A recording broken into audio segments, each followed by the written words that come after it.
Salut à tous, vous êtes les bienvenus sur ma chaîne, je m'appelle Léla GU et aujourd'hui nous allons continuer avec notre série que nous avons entamée et qui concerne les erreurs que j'ai commises lorsque j'étais jeune et comment est-ce que vous pouvez faire pour éviter ces erreurs-là. La plupart du temps, lorsque je vais sur YouTube, la plupart des personnes vont poster leur succès, que ce soit sur Facebook ou que ce soit sur Instagram.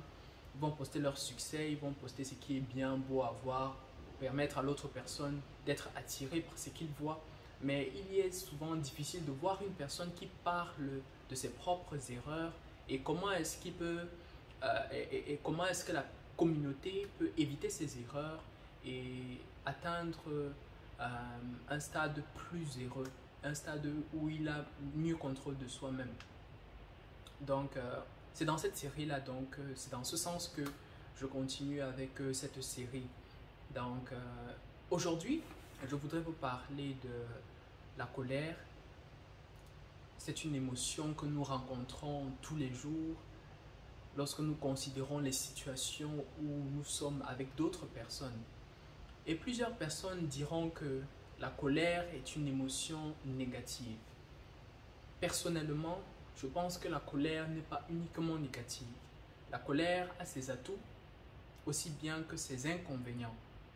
Et quand je parle d'atouts, c'est principalement la capacité que la colère a à créer un sentiment vers la personne envers qui nous avons la colère, de créer une sorte de régulation de comportement.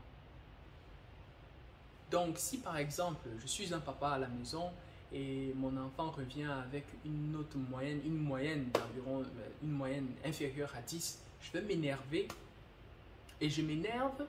Par après, l'enfant va essayer de réguler son comportement. S'il avait de mauvaises habitudes de lecture, il va essayer de réguler cela. S'il ne prenait pas très au sérieux ses études, il va essayer de réguler cela parce que je me suis mise en colère et cela crée en lui ce sentiment de « ok, je dois essayer de travailler sur mes études ». Donc la colère, je ne la considère pas comme une mauvaise chose en réalité. Je la considère comme quelque chose qui a des atouts et qui a aussi des inconvénients. Donc, je voulais parler aujourd'hui de la colère. Et la colère est une émotion que je n'ai pas bien contrôlée lorsque j'étais jeune. Ces derniers temps, je suis en train de lire un livre qui concerne l'intelligence émotionnelle. Je pense que c'est quelque chose que chacun devrait connaître. Et aujourd'hui, je lisais ce passage et il parlait donc de l'intelligence, il parlait de comment est-ce que nous devrons faire pour contrôler la colère. La colère, c'est une émotion qui est parfois difficile à contrôler. Mais personnellement, avec les expériences que j'ai eues, j'ai vu que la colère a un procédé, elle a un processus qu'elle prend. Surtout lorsque la personne qui attaque notre être intérieur est une personne qui est extérieure. Donc par exemple, si une personne, je veux prendre un exemple vécu. Un jour j'étais parti jouer au basketball et lorsque je suis arrivé, bon j'étais le seul noir, mais ce n'était pas la première fois que je partais jouer au basketball parce que j'ai pris l'habitude de jouer avec mes frères qui sont ici. Nous jouons et grâce à eux, j'ai pu développer mes aptitudes en ce qui concerne le basketball. Mais ce jour-là, je suis arrivé, mais il y avait une autre personne qui était venue. Dès qu'il est venu, il m'a appelé d'un certain nom dont je ne voudrais pas me prononcer. Et cela a créé en moi un sentiment. J'ai pris cela, j'ai procédé ces paroles dans ma tête. Et après, j'ai essayé de regarder l'action qu'il faisait après avoir dit cette parole. Et après cela, je me suis mise en colère. J'avais une colère terrible. J'avais une colère terrible, mais je ne parlais pas. J'étais très en colère, mais je ne parlais pas. Et vous savez, dans le basketball, lorsque tu es en colère contre quelqu'un, vous faites comme une certaine forme de compétition, 1 contre 1. Et celui qui marque l'autre est celui qui gagne. En ce moment-là, c'est réellement ce que je voulais faire. Mais après, finalement, l'idée est passée parce que la personne a quitté le stade et je me sentais un peu déçu. par après. Et quand je reste et je considère cela, je vois que la colère, elle passe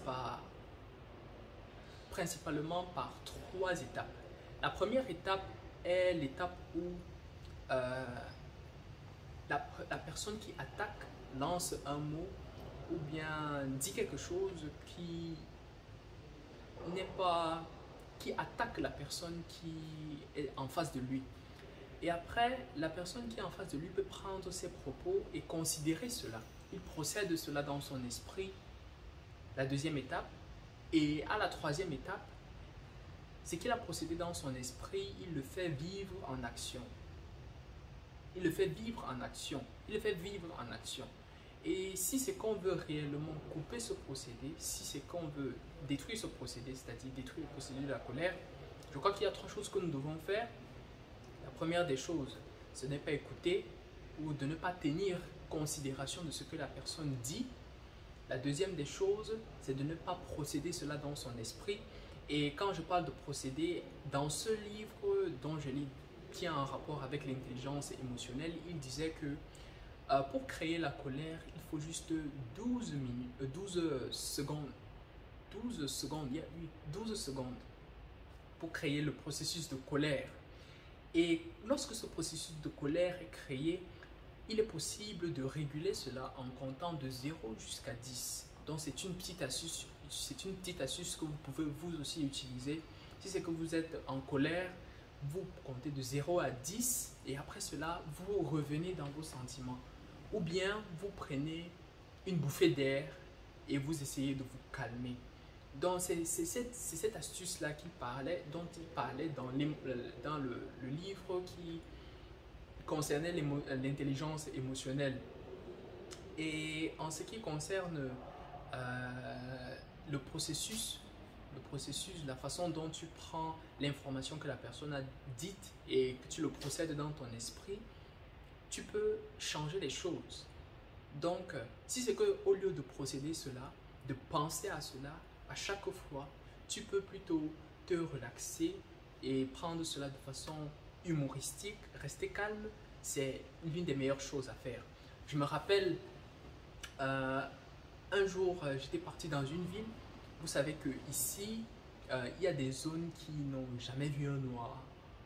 Qui, parfois, lorsque vous arrivez, on va vous regarder de telle sorte qu'à un certain moment, vous allez même avoir un peu un certain recul vis-à-vis des personnes parce que tellement de personnes vont vous regarder. Et parfois, la plupart des personnes qui sont ici ne prennent pas compte de ce sentiment qu'ils créent en vous, en fait. Et je me rappelle, un jour, je marchais dans la rue et une pensée m'est venue par la tête, c'était que, en regardant, pendant que les gens me regardent, si c'est que je pouvais leur faire un clin d'œil, de telle sorte que la personne là je suis en train de passer, la personne est en train de passer, il me regarde, après je lui fais un clin d'œil. Après je suis resté et j'ai pris ça de façon humoristique. Et c'est quelque chose qui créait en moi un sentiment de rire. De telle sorte qu'au fur et à mesure, lorsque je pars au marché, ou lorsque je pars dans un lieu public, lorsque je rencontre d'autres personnes qui sont différentes de moi, je parle des Chinois, si une personne me regarde avec un regard de curiosité ou bien un regard de oh, toi tu es un étranger, je vais juste lui faire un clin d'œil. Dans cette pensée, juste créer en moi une sorte de rire. Et je pense que c'est une façon que nous pouvons utiliser pour procéder autrement lorsqu'il concerne le sujet de la colère. Et c'est quelque chose que j'apprécie réellement. Donc, et le troisième, c'est de ne pas prendre action, de rester calme, de ne pas prendre action. Et la plupart du temps aussi, on va essayer de considérer l'action que la personne fait après avoir dit les propos. Si par exemple, j'ai dit une personne dit quelque chose, par exemple, il m'insulte ou bien il fait quelque chose qui me touche, et que par après, il revient, il demande pardon, ou bien par après, il montre des signes d'humilité, de calme, de regret, vous voyez que la colère ne peut pas se manifester. Mais si la personne, par contre, après vous avoir insulté, après vous avoir dit des choses qui ne vous plaisent pas, elle continue avec des actions moquantes, des actions destinées à vous toucher votre être intérieur, là, il y aura un problème. Et là, le processus de colère va se créer. Donc, c'est un peu ce processus-là. Et personnellement, je pense que nous avons du chemin à faire en ce qui concerne la colère et surtout en ce qui concerne le contrôle de ses émotions. Quand je parle de contrôle des émotions, je pense à ce qui s'est passé entre Will Smith et l'autre humoriste américain. Il est parti carrément le gifler et vous voyez comme à quoi est-ce que sa carrière, une brillante carrière d'acteur, la carrière de Will Smith a été terminée en un seul jour comme ça. Et donc, c'est ce que je voudrais aujourd'hui partager avec vous. J'espère que dans le futur, nous pourrons encore faire plus de vidéos. Et je vous remercie pour votre patience. Et j'espère que vous allez avoir une belle journée ou bien une belle nuit.